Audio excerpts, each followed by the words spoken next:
Okay, so it's 3 o'clock in the morning.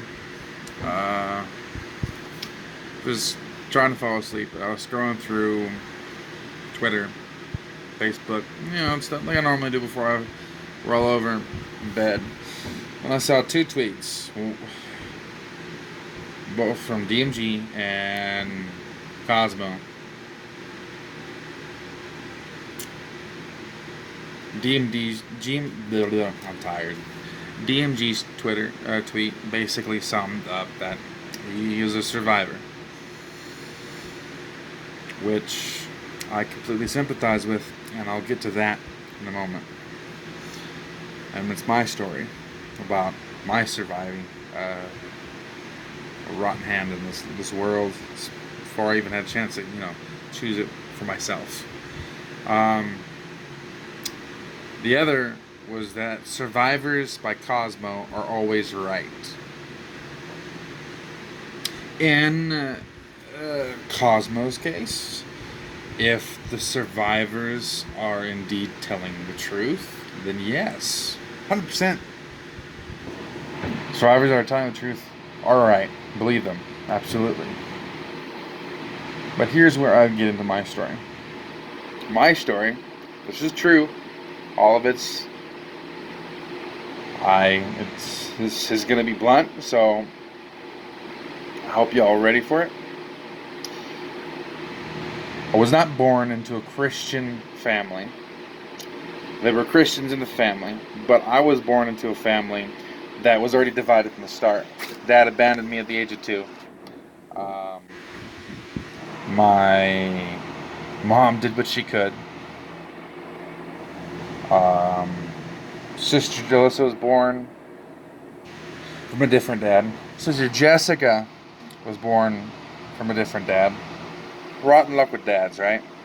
All of them hurtful, especially Jessica's dad. My sister Jessica. Um, Not here to tell their stories, so I'm not going to go any more further detail on that. Then there's my brother's dad. Now with him, at the age of 7, my mom said I always smiled. Always. After that, no smiling. For the next, I would say, I think 6 years was a good option, a good order. I spent my life living in terror. I'm a survivor of abuse. My sisters had something else happen to them, and I'm not going into details on what they went through outside of it's the other kind of abuse, and you don't need an imagination to know what I'm talking about. By the same person. One was more than the other, but I was physically abused, threatened, beat. I was used as a human punching bag. Was handcuffed to beds, beat. Any sort of clever way that he could beat me. One day he actually spanked me literally like 100 times with I don't remember if it was a studded belt. Let's just put it this way. By the time he got to 15 spanks, I couldn't feel my bottom anymore. And he literally spanked me 100 times, and he counted all the way. This man was aggressive and relentless in the way that he pursued to discipline, or what he thought was discipline. To put that in contrast, one time I did something wrong with my great-grandparent, my papa. I love that man to death. Only godly influence of a father that I had as a kid growing up. And he spanked me 3 times. I don't know what I did, but it was 3 times. 3. So it went on for years. This went on for years. I make a joke laughingly that God made me bigger later on in life, so this doesn't happen to my family. But it just didn't end there. At the age of 11, went into my first. The age of 10, I went into my first treatment center. I spent the next 9, I would say, close to, let's say 7 years, 7 or 8 years, in and out of treatment centers on the regular. So when I say that, oh, dude, I was messed up. I was a messed up individual. So hateful. Um, Rightfully so.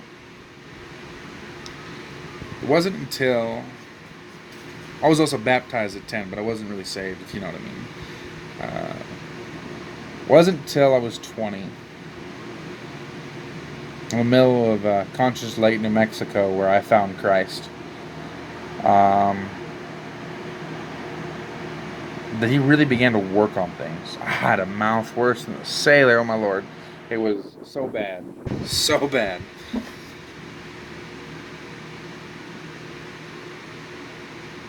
I still struggle today, and I'm 27 years old. I am not a normal 27-year-old. I don't feel like it. I don't feel like an adult, but that doesn't change the fact that I am an adult, so I need to function. I'm going back to counseling. Here's the truth is I'm not over what happened. Forgiven, yeah, sure, but I'm not. What that man did changed what will be the rest of my life. Why do I say this? Because yes, survivors, the actual ones that were wrongly, that had stuff happen, need to be listened to. My sister brought it into confidence when I was bigger, and I think it was because I was bigger, that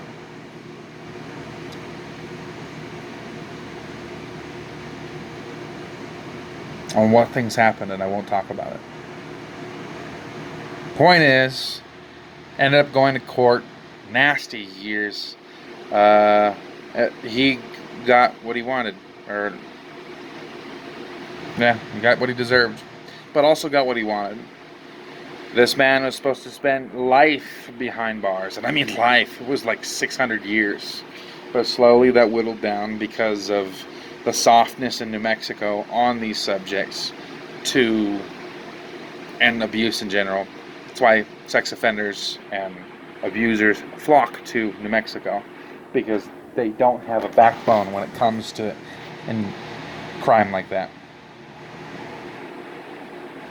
I bring this up because the sheer fact,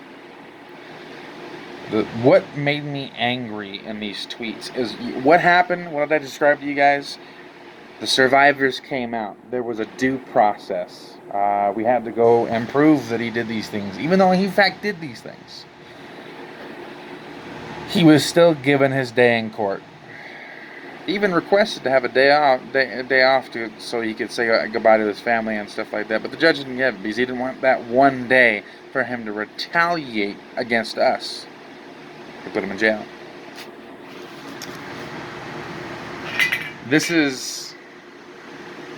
We don't exist on the gaming community outside of a due process.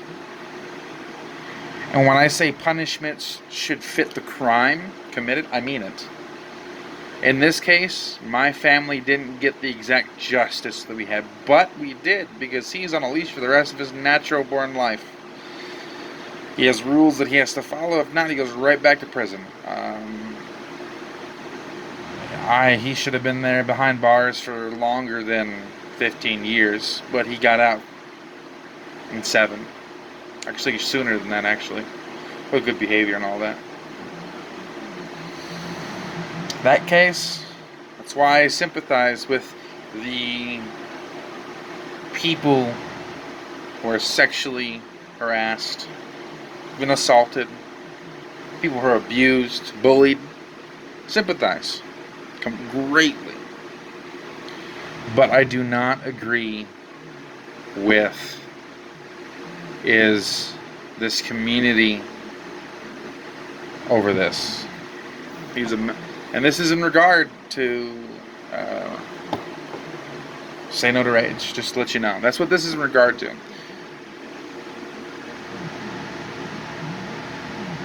What I don't agree with is people, and I'm going to say this, with what happened, right?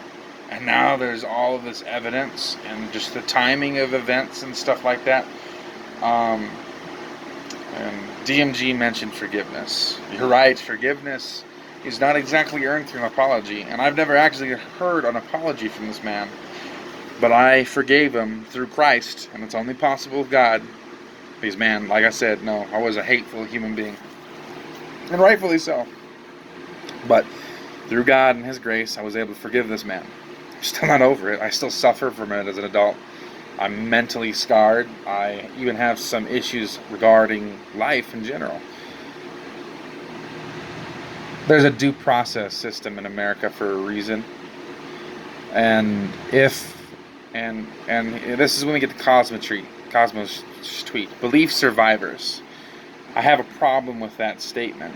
And that is, not all survivors are actually telling the truth.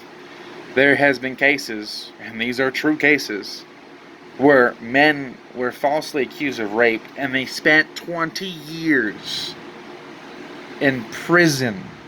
15, 10.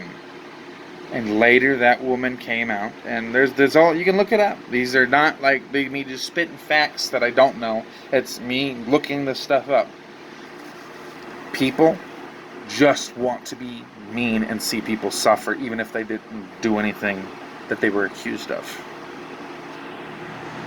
People were put away for years falsely, and I hate that. It's a lie, it's slandering. I hate it more than anything in this world, to when people lie about what somebody did and they go behind bars for years. That is that entire person's life you just stole. And there's actually consideration for people that lied about rape when it didn't actually happen to go behind bars. Yeah. So my problem with the tweets that are put out, one,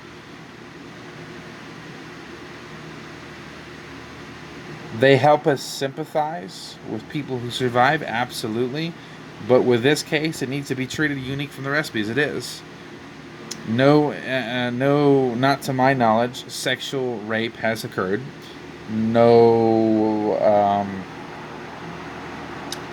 the evidence that he has is, ouch. Like I said, if it is indeed true, there's going to be huge fallout from my previous vid. Sorry for this video being so long, but it's going to be longer than normal. It's going to be like 20 minutes. I'm going to hopefully cut it short soon for the people that watch. Not all survivors are telling the truth. Some survivors that are survivors just want money. They want their time in the spotlight. They want to get noticed. To give you an example, every video that I make in regards to Destiny games and stuff like that, I'm trying to get people to notice because I want to stream. That's what I want to do. But when it comes to these, I don't care about views. This is my reaction. This is my real reaction out there. This is my evidence as a survivor, so people don't just think I'm just saying nothing and I have no, background in this. All I do. So, I've survived crap. So my point is, on making this video, is there is real survivors, us out there, that are telling the truth. Believe them 100%.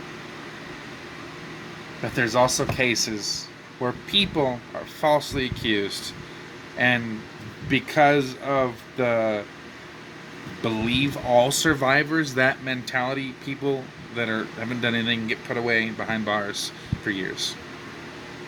He admitted to sexual jokes and everything else, and he didn't remove it. He actually placed the original video in his link. I didn't remove it. I'm not defending Lodo. I don't even mean his behavior is despicable as a married man. Nah, it's absolutely despicable. The fact that his wife is still with him, and God has given her so much grace. But on the other stuff, due process. That's Destiny community does not just exist separately from the rest of reality. There's courts, there is laws, there is people that investigate this sort of stuff, and that's their job. So let them do their job and let the truth come out. That's all for this video. These are my thoughts. You all have a wonderful day, and God bless.